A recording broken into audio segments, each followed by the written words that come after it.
Este vídeo es un directo de Twitch. Si quieres participar en ellos, en la descripción tienes el enlace a mi canal. Muchas gracias por tu colaboración. El juego de hoy es Sombra sobre Londres. Casualmente, The Beer lo edita ya, lo reedita. Esta es una edición de 2011 y ahora The Beer lo reedita, si no esta semana, la que viene. Quiero decir que estoy de actualidad sin saberlo. Los autores son Gabriel Mari, que ha hecho, por ejemplo, el Storyline o el Hunt of the Ring. Y luego está Gianluca Santopietro, que ha hecho el Kingsport o el Sí Señor Oscuro. ¿De acuerdo? No son autores muy conocidos, pero bueno, han hecho sus cosillas. Y el ilustrador es, de hecho, uno de los autores, que es el Gianluca Santopietro. Como ilustrador ha hecho más cosas que como autor. Por ejemplo, ha hecho el Daimyo y el Ventura, aparte de los que haya ilustrado también como autor. El juego dice que es para más de 13 años, de 2 a 6 jugadores y 60 minutos de duración. Yo diría que más de 13 años está bastante bien elegido, ya no solo por la temática, que es de asesinatos, muerte y así, sino también por el tipo de razonamiento deductivo que hay que usar. Sí que diría 13 años, algo así. Sí, al principio de la ESO, esas cosas más o menos iría por ahí, ¿vale? De 2 a 6 jugadores es un abanico bastante ancho, pero creo que es bastante aceptable. Es decir, 2 seguro que es el mínimo, no se puede jugar en solitario, ya que es de movimiento oculto. Y más de 6, aunque el juego llevara los componentes, sería una burrada el ponerse de acuerdo, etcétera, etcétera. Entonces es un buen abanico. Y la duración, sí, cuando ya conoces el juego, unos 60 minutitos. Cuando no lo conoces, se puede alargar un poco y generar un poco de AP en algunas tomas de decisiones. Jugando a 2 es mucho más rápido, porque no hay que hablar con los policías compañeros, y entonces tomas tu decisión y punto, ¿vale? Claro, cuando tienes que ponerte de acuerdo y además hablar como por lo bajín y sin que te vea Jack, porque claro, si te oye un poco la estrategia, pues él hará la suya también en consonancia, ¿no? Pues estas cositas pueden hacer que se alargue un poco. La mecánica es básicamente movimiento oculto, ¿de acuerdo?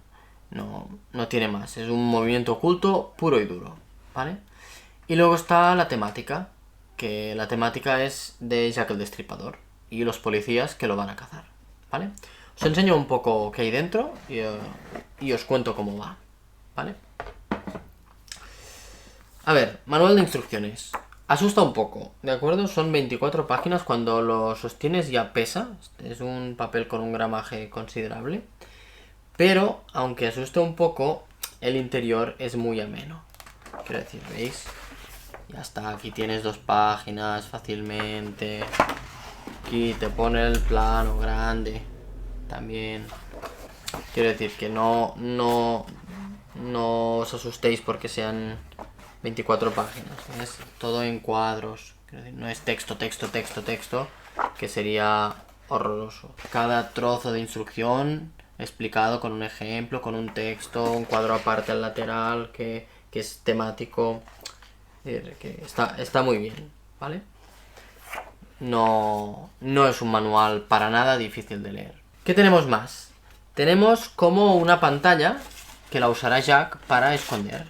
¿Veis? Aquí, esto se pone así, ¿de acuerdo? Tiene como un esquema del mismo plano que hay en el tablero. ¿Veis? Luego aquí tiene una ayuda de unas fichas que coge cada turno, ya lo contaré. Y aquí hay un resumen del turno. También está el tablero. El tablero, a mí personalmente me gusta mucho este tablero. Ya no por la ilustración, que también encuentro que es bastante soberbio, pero muy bien, muy adecuado, sino por el tamaño. Me encantan los tableros enormes. Necesitas una mesa, bueno, ya lo veis, ¿de acuerdo? Qué tableraco. Y no solo eso, sino la calidad. Es grueso, se sostiene súper bien, las ilustraciones están muy bien hechas, muy así como si fuera un plano de Londres con unas notas al lado, un tintero, una pluma. Mira, recojo un poco para que veáis sobre todo el detalle del tintero y así. ¿Veis? Notas aquí en rojo, quiero decir, está muy bien el tablero este. Y luego hay pues puntos concretos.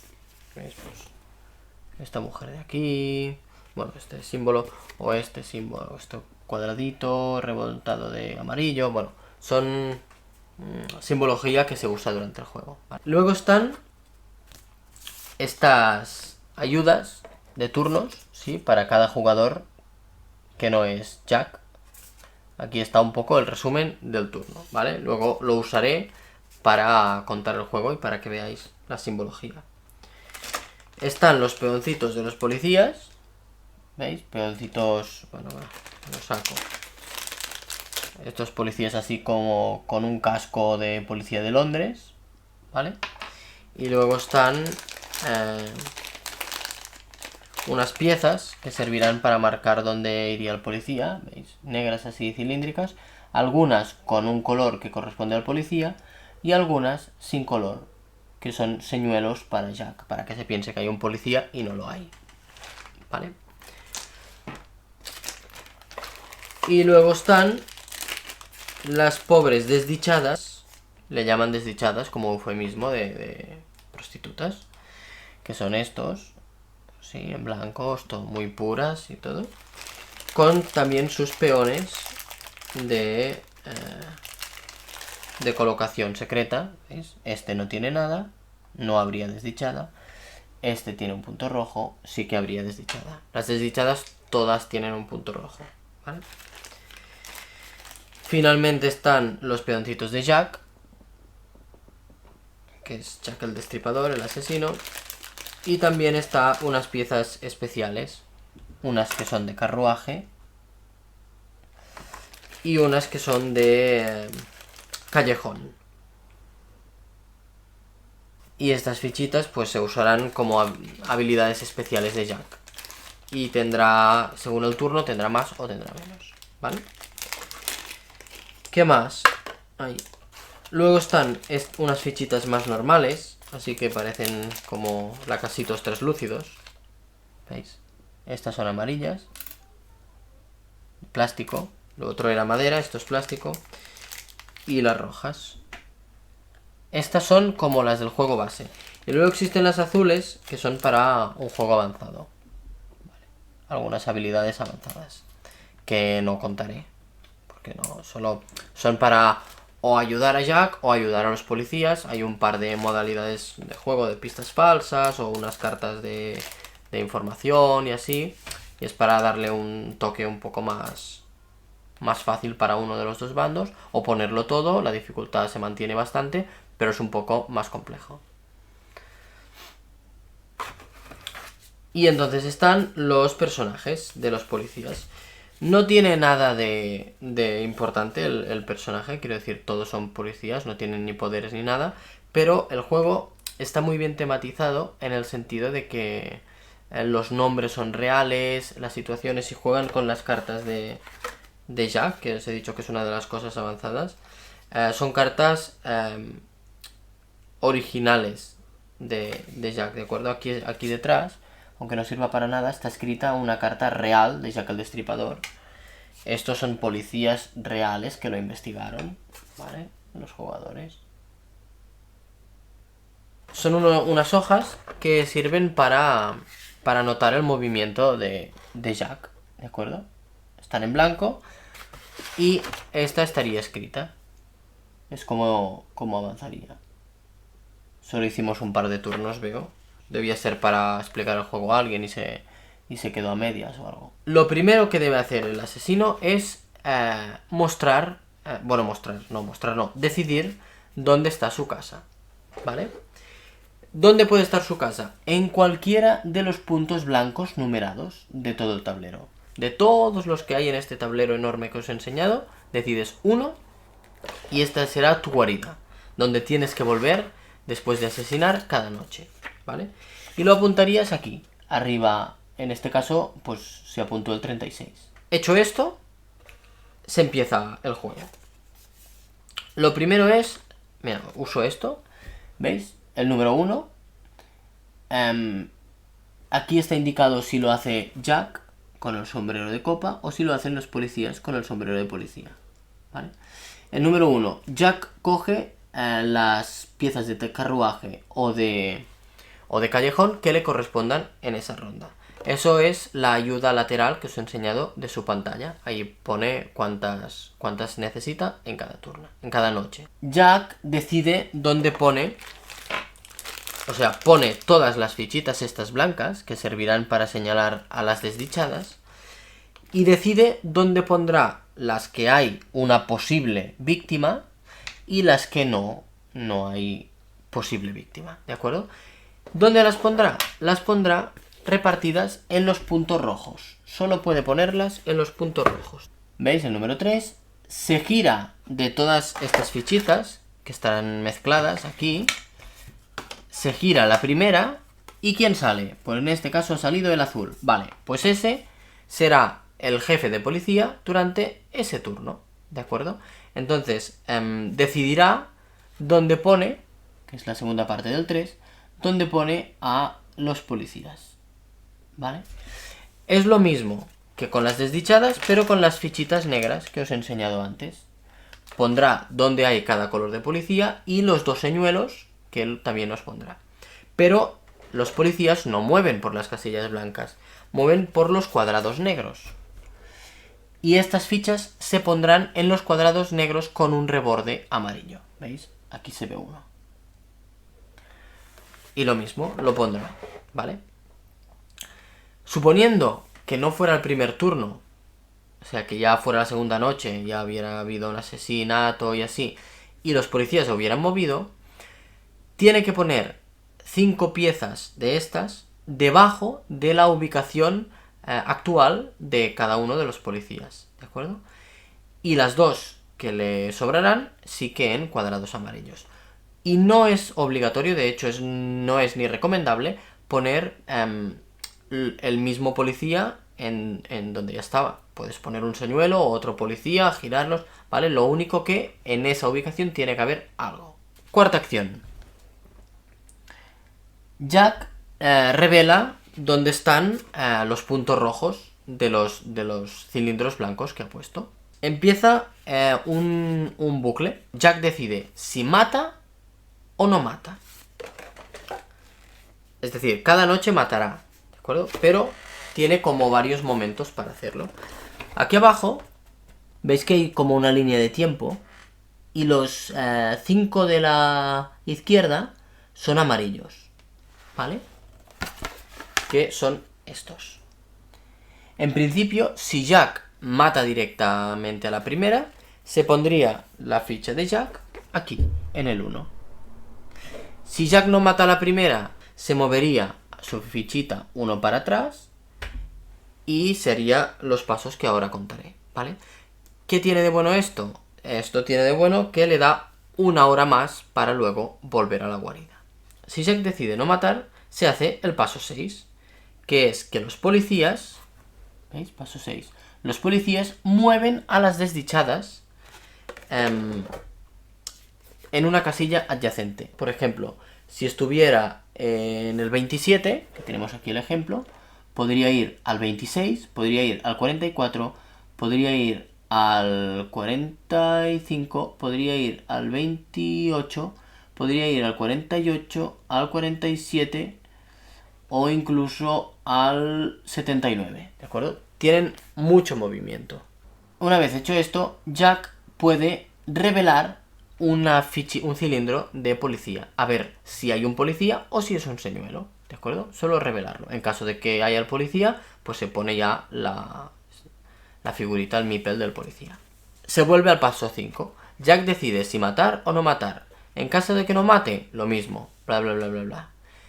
Y vuelve al paso 5. En caso de que no mate, lo mismo. Tiene el límite de que solo puede llegar hasta 5 veces a hacer este bucle. Cuando mata, cuando en el paso 5 decide matar, se salta directamente al 8. ¿Qué es? quitar las fichas de desdichada, todas las que hemos puesto, y poner una ficha de estas rojas, de los lacasitos translúcidos rojos que he contado, ¿de acuerdo?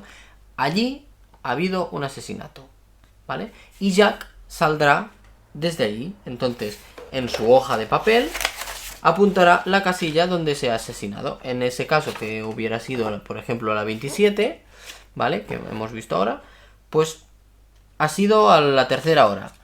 Pues aquí en el 3 de la primera noche pondría 27. Y desde ahí se empezaría a mover. Condiciones de movimiento de las desdichadas, que me lo he olvidado, cuando los mueven los policías. No pueden terminar su movimiento al lado de un policía y no pueden atravesar policías. El 9. Los policías se rebelan y ponen todos sus peoncitos de policía. Y entonces empieza ya la chicha del juego, que es 3 fases que van consecutivas hasta que o Jack llega a su guarida o los policías lo pillan. Primero, Jack anota dónde se mueve.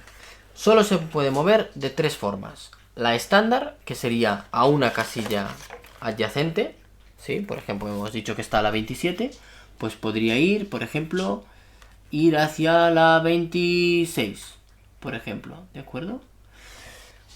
Con las mismas condiciones que las desdichadas. Bueno, no, las mismas no. Puede terminar su turno adyacente a un policía si quiere, aunque no es muy recomendable. Y lo que no puede es atravesar a un policía. Por ejemplo, si está en la 27 y en este cruce hubiera un policía, no podría ir aquí a la 26, porque tendría que atravesar a este policía, ¿de acuerdo? Por lo demás, a cualquier casilla adyacente y anotaría en el papel dónde termina el movimiento. Siguiente forma de movimiento que tiene Jack, las 2 fichas que os he enseñado. El carruaje, que lo que le permite es como hacer 2 movimientos seguidos, es decir, moverse 2 casillas adyacentes, donde quiera, pero también anotar 2 números, es decir, gastaría 1 hora, ¿vale? Simplemente que puede ir más lejos y despistar un poco más a la policía. Y gastaría la ficha esa en ese turno y le quedarían pues las que les quede, 1, 2 o ninguna o la que sea, ¿vale? Tercer movimiento que puede hacer Jack, también con la ficha, que es la de callejón, es cruzar una manzana de punta a punta. Por ejemplo, si estuviera aquí, en la 164, aquí, podría ir, por ejemplo, aquí a la 150, ¿vale? Por ejemplo, cruzar una manzana así. Y ya está. Son las 3 opciones que tiene Jack de moverse. Lo normal es que se mueva adyacente y ya está. Y alguna vez para escaparse, pues usa un carruaje o un callejón o lo que sea. O para despistar. Una vez Jack se ha movido y lo ha notado, se mueven los policías.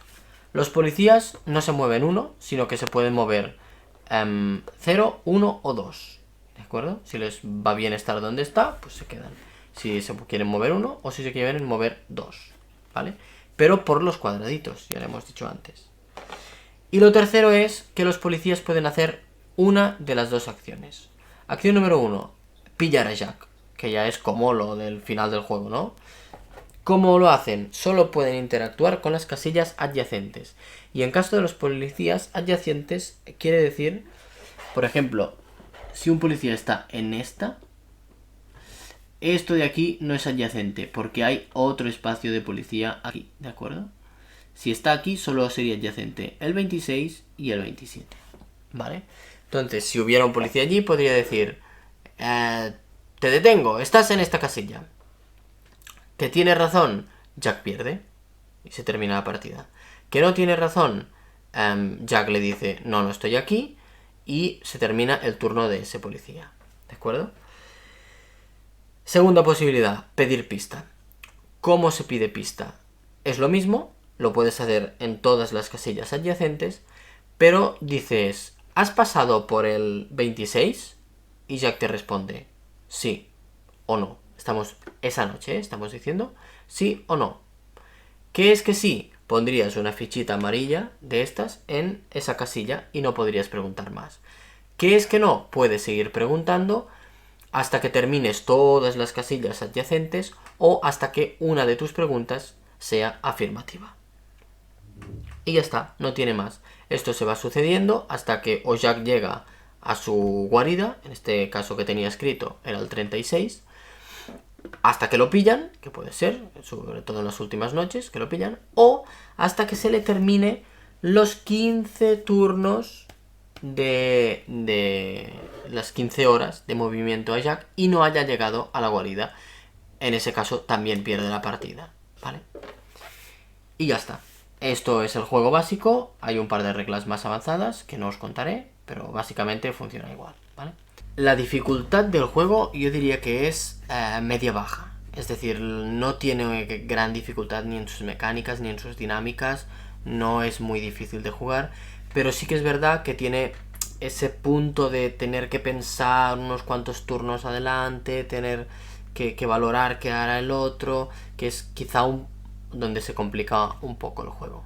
En cuanto a dependencia del idioma, 0, ya lo habéis visto, porque no tiene nada, excepto si juegas con la versión avanzada hay unas cartitas que tienen un poco de texto, pero si no, es todo símbolos y sin ningún problema, ¿vale? Es muy apto para gente que le guste pensar y romperse la cabeza un poco y leer al otro jugador, sobre todo leerse las personas un rato. No es pim pam, sino que es un rato enfrascarse, pensar, darle una vuelta y así, ¿vale? Es ideal para gente analítica, que le guste analizar todo, el movimiento, el porqué, pensar el otro, la mirada, todo, le gustará este juego. Es verdad que es un juego donde se piensa, y en el caso de que juguéis más de 2 jugadores, se habla más de lo que se actúa. Es decir, la actuación es, muevo esto aquí, te pregunto. Pero hay mucho más de él pensar, a ver si este ha ido hacia aquí, ha tenido que pasar por una de estas 4, pero antes ha ido hacia allá, descarto esas 2 y quedan estas, quizá me está engañando. Bueno, vale, pregunto por esta casilla. Todo esto, todo el rato, ¿vale? Y ya luego, si lo juegas con otros compañeros policías, pues, ¿qué decimos? Preguntamos por por no sé qué, por no sé cuántos. Y sobre todo, muy bajito, para que Jack el Destripador no escuche o escuche lo mínimo. Porque si entiende vuestras lógicas de pensamiento, se montará la contraestrategia, ¿vale? Está muy, muy, muy bien implementada la mecánica. Esto sí, la mecánica de movimiento oculto en este juego para mí es de los mejores de movimiento oculto, porque sí que no tiene nada más, es puro, pero lo hace muy bien. Lo que hace lo hace muy bien y está lo suficientemente equilibrado como para que sea un duelo interesante. En todo momento se están tomando decisiones relevantes para el juego. No es lo mismo retrasar 1 hora el asesinato que no hacerlo. No es lo mismo ver aquí que mover allá. Preguntar esto, preguntar lo otro. En todo momento hay muchas decisiones que pueden marcar la partida. Igual que esto, hay una interacción entre jugadores constante. Tanto entre los mismos policías que están hablando y decidiendo, como con Jack el Destripador, que aparte de las preguntas directas que le haces, pues es una interacción más pasiva, si queréis, ¿no? De intentar deducir dónde está, intentar ir a bloquearle la salida para que no pueda salir, rodearle, todo esto. No es una interacción tan directa, pero existe la interacción, ¿vale? Jack, sobre todo el personaje de Jack, debe tener mucha atención a lo que os he dicho antes, al que hablan, cómo miran, qué señalan los policías. Los policías también con Jack, pero claro, como Jack no va a hablar en voz alta, porque está solo, pues no tienen tanto para exprimir.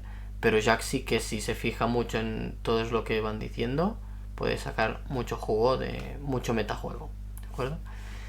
Es un juego estratégico, puramente, es decir, tiene muy poco de táctica, que es cuando se te puede descontrolar un poco la cosa, pero con una buena estrategia te lo haces, ¿vale? Y tiene un punto del faroleo, ¿no? Sobre todo en el caso de Jack, de dónde va, si va por aquí, si va por allá. Puede generar AP, ¿vale? Ya lo he dicho antes, y es un juego que puede generar bastante AP, por cómo es el tablero, por la cantidad de movimientos que puedes hacer, que no son muchos, pero no son pocos. Tienes bastantes opciones. Ya digo, ir para la derecha no es lo mismo que ir para abajo. Ya te modifica mucho el turno. Entonces, la gente que es de pensárselo, se lo pensará un rato largo. Las distintas normativas opcionales permiten ajustar el nivel a un bando o al otro, o simplemente ponerlo todo y darle un toque más, un color distinto al mismo juego, ¿vale? Para mí la rejugabilidad del juego es un poco justa, porque sí que es verdad que cada partida puede ser muy distinta, porque la casilla donde empieza Jack es distinta y por lo tanto las estrategias que va a tomar son distintas. No es lo mismo ponerlo al lado de un lugar de asesinato, que puedes ir muy rápido pero es muy sospechoso, ponerlo muy lejos, dar más vueltas, ir más directo, lo que sea, ¿vale? Pero sí que es verdad que al final la mecánica sí que es la misma y no es muy variada, es bastante austera. Pero es un juego para mí ideal para sacar de vez en cuando. Es decir, no se quema con el tiempo, pero sí que lo quemarías con muchas partidas en poco tiempo. Pero si quieres sacarlo una vez cada 15 días o así, no lo quemarás, porque te permite esta rejugabilidad, ¿vale? No se acostumbra a hacer varias partidas seguidas, como mucho cambiar el rol por curiosidad, pero en general con el queme de cerebro que lleva este juego no se acostumbra a hacer más de una seguida.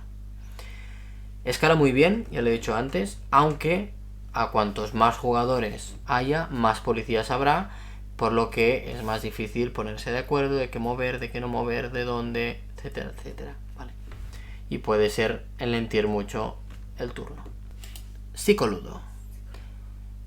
En esta sección ya sabéis que analizamos los juegos de forma cognitiva. El tono es importante, es decir, no es lo mismo que yo tenga una gran capacidad de razonamiento deductivo, y sería probablemente mejor en este juego, pero ese día resulta que me ha pisado el pie un patinete eléctrico, o me ha tirado de los pelos una niña amiga de mi hija.